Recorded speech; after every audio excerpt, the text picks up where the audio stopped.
Next and last effect we are going to see, that is the hyperconjugation. Hyperconjugation is a general stabilizing interaction. It involves the delocation of the sigma electrons. देखो सब में pi electrons का delocation की बात चल रही है, यहाँ पे sigma electrons ही चला जा रहा है, of CH bond of an alkyl group directly attached to an atom of unsaturated system or to an atom with an unshared p orbital. कैसे अभी डिस्कस करते हैं. The sigma electrons of CH bond of the alkyl group enter into the partial conjugation with the attached unsaturated system or with the unshared p orbital. Hyperconjugation is a permanent effect. तो hyperconjugation कौन सी है? Permanent effect है. अभी हमने देखा electromeric effect temporary है और वो सिर्फ और सिर्फ जब अटैकिंग रिएजेंट आएगा तभी होगी, अदरवाइज नहीं होगी. और वो डबल बॉन्ड को मन नहीं हो जाएगा कि चल मेरा मूड हो गया है यहां से वहां शिफ्ट हो जाता हूं तो इलेक्ट्रॉन वहां चले गए. नहीं, कोई अटैकिंग रिएजेंट आएगा तभी उसकी मूवमेंट होगी, अदरवाइज डबल बॉन्ड ही रहेंगे. अंडरस्टूड? ओके. सो और ये क्या है, हमारी परमानेंट इफेक्ट है हाइपर कॉन्जुगेशन टू अंडर. अब देखो यहाँ पे इतने में ये पैराग्राफ में क्या बोला, वहां पे हम पाई इलेक्ट्रॉन का कॉन्जुगेशन पाई इलेक्ट्रॉन का मूवमेंट कर रहे थे. यहाँ पे सिग्मा बॉन्ड के इलेक्ट्रॉन का मूवमेंट करना है. मतलब सिग्मा बॉन्ड मतलब एक ही तो बॉन्ड है, उसमें से भी तुम इलेक्ट्रॉन को मूव कर दे रहे हो तो फिर बॉन्ड ही नहीं रहेगा ना, वहां नहीं रहेगा बॉन्ड. मतलब क्या हो रहा है, जैसे ये कार्बन है उसके साथ 4 हाइड्रोजन जुड़े हुए हैं और सिर्फ 3 हाइड्रोजन जुड़े हुए हैं और दूसरा कार्बन जुड़ा हुआ है. एक कार्बन 3 हाइड्रोजन और दूसरा कार्बन, 4 वैलेंसी उसकी कंप्लीट हो गई. अब सपोज ये कार्बन के साथ ऊपर जो हाइड्रोजन है वो एक इलेक्ट्रॉन कार्बन का है, एक इलेक्ट्रॉन हाइड्रोजन का है. वो दोनों के दोनों इलेक्ट्रॉन आके यहां शिफ्ट हो गए तो डबल बॉन्ड तो था ही नहीं, लेकिन बन गया. डबल बॉन्ड तो था ही नहीं, कार्बन के साथ दूसरे कार्बन का सिंगल बॉन्ड था. देखो मैं थोड़ा इजी हो इसलिए बता रहा हूं, नहीं तो बुक वाले एग्जांपल तो अभी देखते ही है. Okay.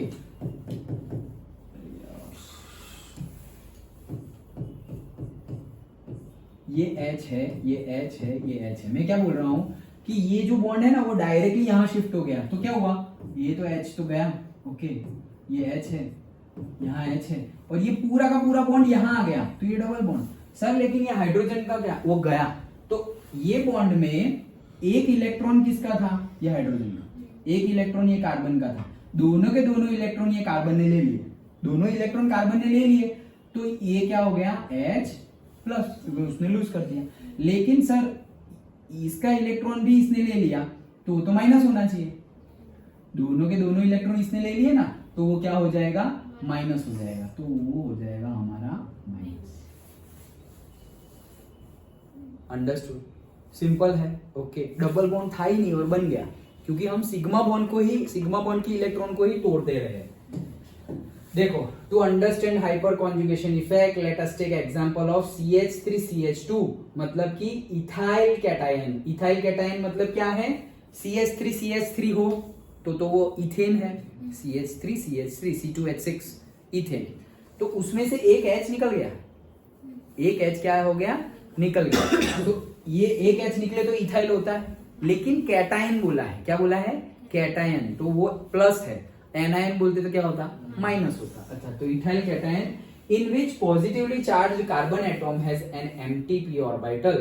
One of the CH bonds of the methyl group can align in the plane of this empty p orbital and the electrons constituting the CH bond in a plane with this p orbital can then be delocalized into an empty p orbital and depicted. कितना tough कर देते हैं. Okay. तो बता रहा हूं क्या हो रहा है. देखो ये मेरा C है. ओके.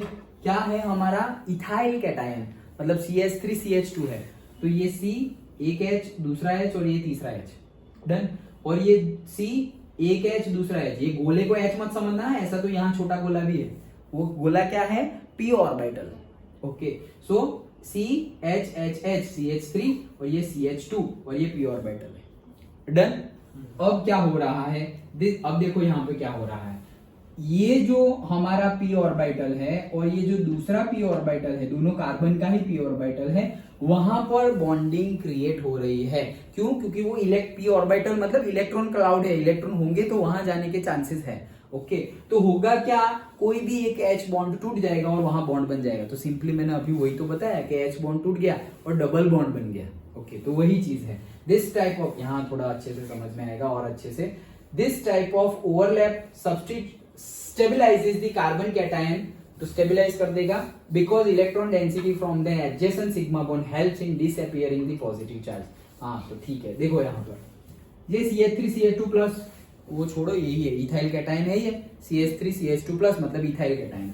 अब क्या हो रहा है, देखो ये देखो, ये पूरा का पूरा बॉन्ड गया, डन, वो पूरा का पूरा बॉन्ड गया और यहाँ आ गया, बात खत्म।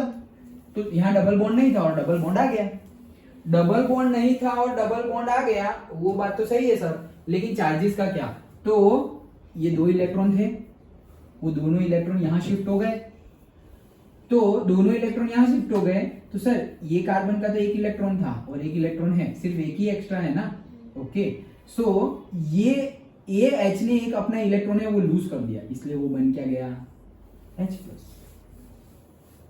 अंडरस्टूड, वो H+ बन गया।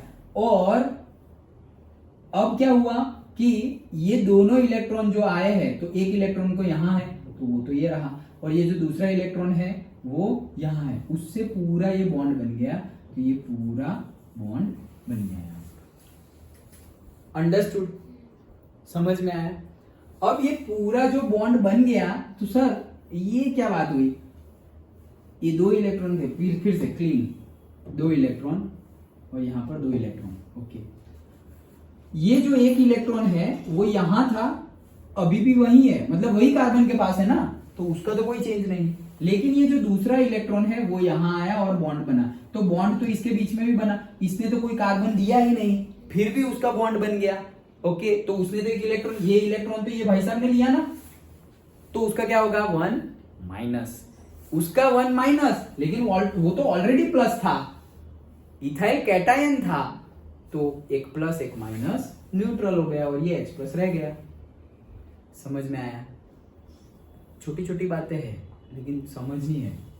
देखो फिर से बता रहा हूं, क्या ये 2 इलेक्ट्रॉन है, एक इलेक्ट्रॉन हाइड्रोजन का है, इसको नंबरिंग दे दो 1 और 2, एक इलेक्ट्रॉन हाइड्रोजन का है और एक इलेक्ट्रॉन 2 नंबर के कार्बन का है, वो दोनों के दोनों इलेक्ट्रॉन यहां आ गए। ओके, ये 1 और ये 2, तो ये कार्बन का 1 इलेक्ट्रॉन था, अभी यहां पर भी 1 इलेक्ट्रॉन था वो कार्बन का, यहां पर भी 1 इलेक्ट्रॉन है कार्बन नंबर 2 का, उसका तो कोई बात नहीं, एक था अभी भी एक ही है। अच्छा, लेकिन सर ये हाइड्रोजन का 1 इलेक्ट्रॉन था ना, वो उसने लूज कर दिया, तो लूज कर दिया था, H+ बोल दो। अच्छा, लेकिन सर ये 1 इलेक्ट्रॉन जो है ना, वो इसका तो नहीं था, कार्बन नंबर 1 का इलेक्ट्रॉन नहीं था, लेकिन अब उसका हो गया, तो उसका 1 माइनस होगा, एक ले लिया, हाँ माइनस होगा, तो 1 प्लस तो वो ऑलरेडी था क्योंकि हमने इथाइल कैटायन लिया था, तो 1 प्लस 1 माइनस, इसलिए यहां पर कोई भी चार्ज दिखाया गया नहीं है, दैट्स इट। ओके, वैसे ही अब उसका उल्टा, अभी उसका उल्टा मतलब क्या, उल्टा इन द सेंस तुमने ये बॉन्ड को ये सिग्मा बॉन्ड के इलेक्ट्रॉन को डीलोकलाइज्ड किया ना, तो तुम कोई भी सिग्मा बॉन्ड के इलेक्ट्रॉन को डीलोकलाइज कर सकते हो। सपोज मैंने दूसरी बार ये H को हटा दिया, वो सेम जैसे यहां किया वैसे सेम, सर ये 2 इलेक्ट्रॉन थे, अगेन क्रीम, ये 2 इलेक्ट्रॉन थे, दोनों यहां से चले गए, तो ये भाई साहब ने लूज कर दिया, तो वो बन गया प्लस। अब वो जो दोनों चले गए उससे ये बॉन्ड बन गया, हाँ ठीक है, उससे ये बॉन्ड बन गया, तो ये 1 इलेक्ट्रॉन तो ये कार्बन का था, अभी भी उसके पास ही है, ठीक है, लेकिन ये दूसरा इलेक्ट्रॉन हाइड्रोजन का था, वो ये कार्बन ने ले लिया, तो वो प्लस था, ये माइनस हुआ, प्लस माइनस 0, इसलिए यहां पर कोई चार्ज है नहीं। डन। और नेक्स्ट देखो, अगर ऐसा है हमारे पास, तो और क्या होगा, अगर हम ऐसा करें कि ये H+ है, मतलब ये डबल बॉन्ड जो है वो तो वहीं पर है, लेकिन ऐसा समझो, यहां से यहां कैसे ड्रॉ किया है वो बता रहा हूं, ये क्लीन कर दूं, ये तो समझ में आ गया, यहां से ये कैसे आया, ये सिग्मा बॉन्ड को डीलोकलाइज करके, फिर ये कहां से आया, ये जो सिग्मा बॉन्ड है उसको डीलोकलाइज करके, ये कहां से आ रहा है, सर ये सिग्मा बॉन्ड है उसको डीलोकलाइज करके, और क्या, ये कार्बन के पास टोटल कितने बॉन्ड थे, कार्बन के पास 4 होते हैं, एक तो सर कार्बन के साथ जुड़ा हुआ था, अच्छा, तो 3 हाइड्रोजन के साथ जुड़े हुए हैं। तो पहले 3 मतलब ऊपर, साइड में और नीचे। पहले ऊपर वाले को डीलोकलाइज किया, ये आया, फिर साइड वाले को डीलोकलाइज किया, ये आया, सर फिर नीचे वाले को डीलोकलाइज किएंगे तो ये आएंगे, उसमें क्या नया है? अंडरस्टूड? पक्का? कोई डाउट? अच्छे से समझ में आ गया ना? अच्छा चलो। So in general greater the number of alkyl group attached, मतलब जितने ज्यादा अल्काइल ग्रुप लगे हुए होंगे, CH3 CH3 CH3 like that, to a positively charged carbon atom, the greater is the hyperconjugation interaction and stabilization of the cation। क्या कहना चाह रहे हैं? जितने ज्यादा अल्काइल ग्रुप जुड़े हुए होंगे, मतलब कि ये कार्बोकैटायन, इसको बोलते हैं कार्बोकैटायन। क्या बोलते हैं? कार्बन है और प्लस चार्ज वाला है तो कार्बोकैटायन बोलते हैं। तो ये कार्बोकैटायन कार्बन है, ये कार्बोकैटायन है, उसके साथ कितने अल्काइल जुड़े हुए हैं? ये एक ही तो है, CH3, एक ही जुड़े हुए। लेकिन अगर मैं बोलूं सर एक नहीं एक से ज्यादा, मतलब तुम बोलो सर एक नहीं एक से ज्यादा, तो सपोज ये हो गया CH2, तो एक और बॉन्ड बनेगा इसका, ये C, और फिर ये हो गया H H H, डन। तो पहले ये इसके साथ एक CH जुड़ा हुआ था, लेकिन अब उसके साथ एक CH और एक CH3 भी जुड़ा हुआ है। अंडरस्टूड? तो वैसे जितने ज्यादा जुड़े हुए होंगे, कहां गया, greater the number of alkyl group attached to a positively charged carbon atom, the greater is the hyperconjugation interaction. तो अगर ज्यादा होगा ना, क्यों ज्यादा होगा? क्योंकि यहां का एक H, ये सिग्मा बॉन्ड टूटा और फिर डीलोकलाइज हुआ, फिर ये डीलोकलाइज हुआ, फिर ये डीलोकलाइज हुआ, फिर उसके साथ अगर ये जुड़ा हुआ होता तो सर ये भी डीलोकलाइज होता, फिर ये भी डीलोकलाइज होता, ये भी डीलोकलाइज होता। तो एक्चुअली मेन यहाँ पे कितने स्ट्रक्चर तुम्हारे डीलोकलाइज होके बने? 1 2 3, क्योंकि CH बॉन्ड कितने थे? 3 थे। जिसके ऊपर चार्ज है वो कार्बन को तो भूल जाओ, उसके अलावा कितने CH बॉन्ड थे? 3। लेकिन अगर उसके साथ मैंने ये कार्बन जुड़ा हुआ है और वहां भी H H H है, तो वो 3 तो थे ही, ये दूसरे 3 मतलब 6, और आगे होता तो और 3। समझ में आ रहा है? तो जितने ज्यादा होंगे उतने ये हमारे स्ट्रक्चर बनेगा, और हाइपर कॉन्जुगेशन उतना ही होगा, और जितना ज्यादा हाइपर कॉन्जुगेशन हो वो उतना ज्यादा स्टेबल माना जाता है, and stabilisation of the cation. Thus we have the following relatively stability of the carbocation। इसीलिए कार्बोकैटायन की स्टेबिलिटी कैसी है? देखो ये है हमारा टर्शरी। कैसे टर्शरी? क्योंकि ये जो पॉजिटिवली चार्ज है वो दूसरे 3 कार्बन के साथ ज्वाइन है, फिर उसके बाद देखो ये जो पॉजिटिवली चार्ज है वो दूसरे 2 कार्बन के साथ ज्वाइन है। दिखाई दे रहा है? पक्का? तो ये कार्बन जो है वो दूसरे दो CH3 है ना, तो 2 CH3 के साथ जुड़ा हुआ है, और ये जो कार्बन है वो सिर्फ और सिर्फ एक CH3 के साथ ही जुड़ा हुआ है, और ये जो कैटायन है वो तो कोई भी CH3 के साथ जुड़ा हुआ ही नहीं है। तो जितने ज्यादा वही तो सेंटेंस में लिखा था, जितने ज्यादा अल्काइल ग्रुप के साथ जुड़ा हुआ होगा हाइपर कॉन्जुगेशन उतना ही ज्यादा होगा, स्टेबिलिटी उतनी ज्यादा होगी। तो इसकी स्टेबिलिटी सबसे ज्यादा, फिर कम, फिर कम, फिर कम। अगर सीक्वेंस तुम्हें पूछ ले कि भाई 4 चीजें गिवन है तो कौन ज्यादा स्टेबल होगा हाइपर कॉन्जुगेशन इफेक्ट के अकॉर्डिंगली, तो जिसमें ज्यादा नंबर ऑफ अल्काइल दिखे वो सबसे ज्यादा, फिर उससे कम, फिर उससे कम, फिर उससे कम। ओके, तो वैसे ही लिखना है। Hyper conjugation is also possible in alkenes and alkyl arenes. Alkyl arenes मतलब क्या? अरीन्स मतलब ये तुम्हारी बेंजीन रिंग के ऊपर सपोज CH3 है, टॉल्यूइन, उसके साथ भी ऐसा होगा। ओके, वो चीज बोल रहे हैं। Delocalization of electrons by hyperconjugation in the case of alkene can be depicted। तो अल्कीन के केस में बताया गया है। तो अभी हमने देखा ना, ओके, जो अभी हमने देखा वो अल्कीन ही तो था। अल्कीन बना था, मतलब अल्कीन बना था, डबल बॉन्ड बने थे, लेकिन पहले से अगर डबल बॉन्ड है तो भी हम कर सकते हैं। देखो यहाँ पे पहले से डबल बॉन्ड है।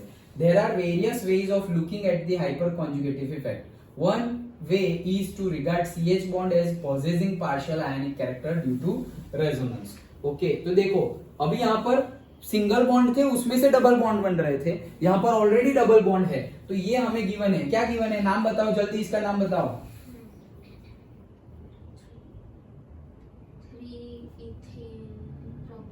क्या क्या क्या? एक मिनट,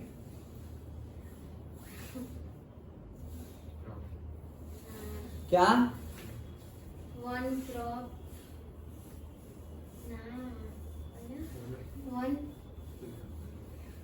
अरे जल्दी जो आए वो बताओ यार। प्रोपीन प्रोपीन ही है वो। 1 2 3 प्रोप, डबल बॉन्ड है तो इन, अभी नंबर लिखना पड़ेगा तो वो 1 पे ही है तो लिखो ना लिखो सेम ही है, प्रोप 1 इन और प्रोपीन। ओके, तो ये प्रोपीन है। अच्छा, अभी प्रोपीन है, ये डबल बॉन्ड है, ठीक है। तो अब क्या हुआ देखो, ये जो डबल बॉन्ड है ना वो यहां आ गया, वो पूरा का पूरा डबल। अभी हम सोचेंगे सर डबल बॉन्ड शिफ्ट कर रहा है, ये तो पाई इलेक्ट्रॉन शिफ्ट हो रहा है, मतलब डबल बॉन्ड शिफ्ट होना मतलब पाई इलेक्ट्रॉन। हाइपर कॉन्जुगेशन तो सिग्मा बॉन्ड की वजह से, सिग्मा बॉन्ड की इलेक्ट्रॉन की मूवमेंट की वजह से। एक्चुअल में सिग्मा बॉन्ड की इलेक्ट्रॉन की मूवमेंट ही हो रही है। कैसे? देखो यहां पर CHH था तो CHH, और यहां पर क्या था CH, और यहां पर CH3। तो ये सिग्मा बॉन्ड है, देखो वो टूट गया तो देखो ये H+ हो गया। ये डबल बॉन्ड यहां नहीं आ रहा है अगर वो डबल बॉन्ड यहां आता तो वो तो फिर इलेक्ट्रोमैग्नेटिक इफेक्ट भी डाल देते हम, और से वो उसके पहले वाली हमारी इंडक्टिव इफेक्ट में भी डाल देते हम। वैसा नहीं हो रहा है। याद रखना, हाइपर कॉन्जुगेशन में कौन से इलेक्ट्रॉन मूव कर रहे हैं? सिग्मा बॉन्ड के। CH बॉन्ड को तोड़ना है तुम्हें। ओके, और बाकी सब में कौन सा इलेक्ट्रॉन के मूवमेंट हो रहे हैं? पाई इलेक्ट्रॉन मूवमेंट हो रहे हैं। तो ये जो H बॉन्ड है वो टूटेगा तो वो H+ हो गया, और वो बॉन्ड टूटा तो वो डायरेक्टली बॉन्ड यहां गया, तो वो डायरेक्टली बॉन्ड यहां गया। अब सर यहां पर तो टेट्रावैलेंसी कैसे रहेगी? ये 2 हो गए, ये तो गया, लेकिन 1 2 3 4, ओके, तो 4 इसके हो गए, और ये भाई साहब के तो 1 2 3 4 और 5 हो गए, वो तो गलत हो जाएगा। समझ में आ रहा है मैं क्या बोल रहा हूं? देखो ये हाइपर कॉन्जुगेशन, ये जो सिग्मा बॉन्ड है वो टूट गया तो इसका H+ हो गया, इसका एक इलेक्ट्रॉन गया, मतलब वो रो रहा है, H+ हो गया, ठीक है, डन।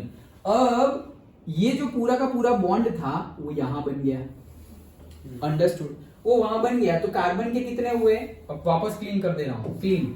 अभी यहां बन गए, ये तो कुछ है ही नहीं, तो 1 2 3 और 4, तो सही है सर, 4 हो गए, ठीक है। लेकिन आगे वाले कार्बन के देखो, ये कार्बन के 1 2 3 4 और 5 हो गए, तो कार्बन की तो टेट्रावैलेंसी होती है, ये नहीं चलेगा सर। हाँ तो नहीं चलेगा, तो क्या होगा? ये डबल बॉन्ड शिफ्ट हो जाएगा, मतलब ये पाई इलेक्ट्रॉन जो है अब शिफ्ट होंगे। एक्चुअल में पाई इलेक्ट्रॉन शिफ्ट नहीं हुए, टेट्रावैलेंसी एडजस्ट करने के लिए पाई इलेक्ट्रॉन शिफ्ट हो रहे हैं। तो ये पाई इलेक्ट्रॉन, अब वापस क्लीन कर रहा हूं। अच्छा, तो ये जो 2 इलेक्ट्रॉन है वो दोनों इलेक्ट्रॉन शिफ्ट होके सपोज ये कार्बन पे आ गए। एक इलेक्ट्रॉन तो वही कार्बन का था, कोई प्रॉब्लम नहीं है। दूसरा इलेक्ट्रॉन ये कार्बन का था, वो इसने ले लिया, तो ये क्या हो जाएगा? माइनस। Simple, done, okay. और वैसे ही दूसरा भी दिखाया गया है कि भाई ये CH3 का ये हटाया तो ऐसा है, फिर ये वाला हटाया तो भी वही बनेगा, और ऊपर वाला हटाया तो भी वही बनेगा। अंडरस्टूड? जैसे वहां पे CH3 के तीनों H निकाले थे, यहाँ पर भी तीनों H निकाल के दिखाया गया है। The hyperconjugation may also be regarded as no bond resonance।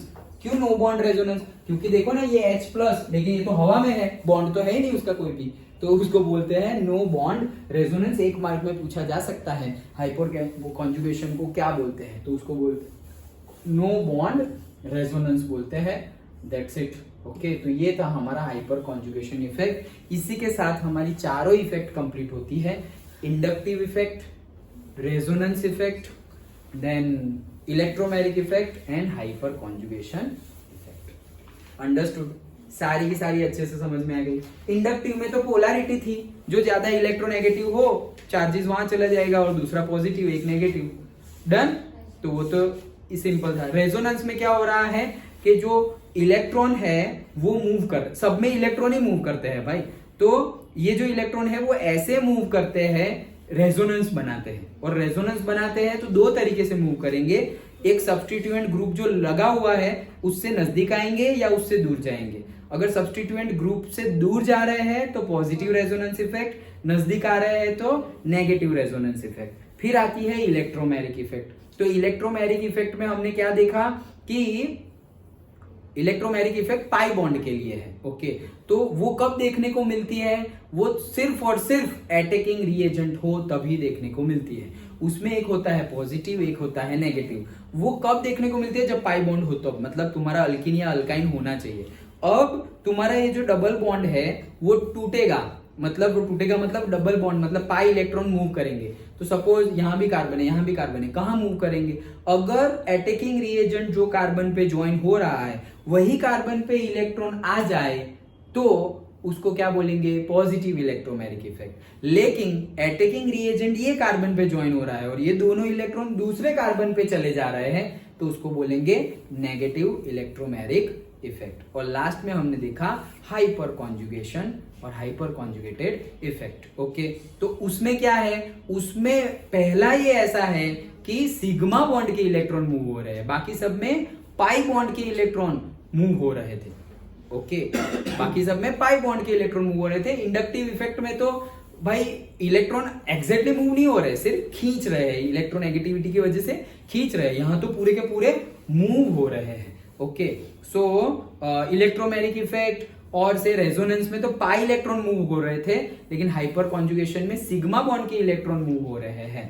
Okay, तो वो अगर सिंपल वाला अल्केन लिया उसमें भी मूव होंगे और तुमने अल्कीन और अल्काइन लिया हुआ है तो भी मूव होंगे। अंडरस्टूड? तो चारों चार इफेक्ट हमने समझी।